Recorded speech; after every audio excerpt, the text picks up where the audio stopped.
क्या आपको कभी ये फ़ील हुआ है कि मैं सुबह जल्दी उठना चाहती हूँ लेकिन उठ नहीं पाती?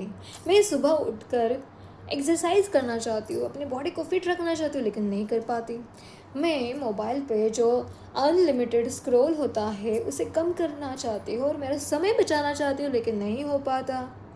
तो कहीं न कहीं क्या आप किसी रस्सी से बंधे हुए तो नहीं हैं कि आप जो चाह रहे हो वो नहीं कर पा रहे हो, आप किसी बंधन में तो नहीं हो? तो आप कहोगे, अरे! मेरे हाथ में, मेरे शरीर पे तो कोई रस्सी बंधी हुई नहीं है, मैं तो स्वतंत्र हूँ। जी नहीं, भगवद गीता कहती है कि आप 3 गुणों से बंदिस्त हो।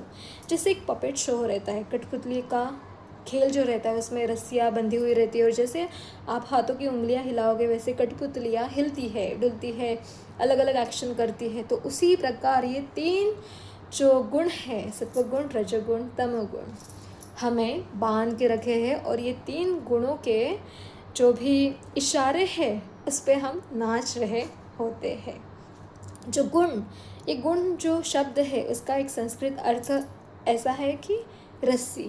तो ये रस्सियाँ हमें बांध के रखी है।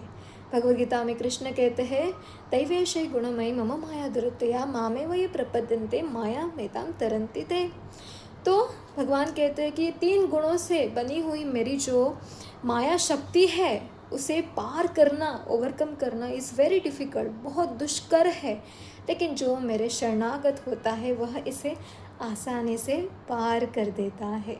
तो जब तक हम गुणातीत नहीं होते, ये गुणों से ऊपर नहीं जाते, गुणों के बंधन को नहीं तोड़ते, तब तक हम स्वतंत्र नहीं होंगे। स्वतंत्र नहीं होंगे तो तब तक हमें इस बहुबंधन में लगे रहना पड़ेगा। लेकिन भगवद गीता एक ऐसी कला बताती है जो हम जीते जी जीवन मुक्त यानी गुण से ऊपर हो सकते हैं, स्वतंत्र हो सकते हैं, आनंदित जीवन व्यापन कर सकते हैं।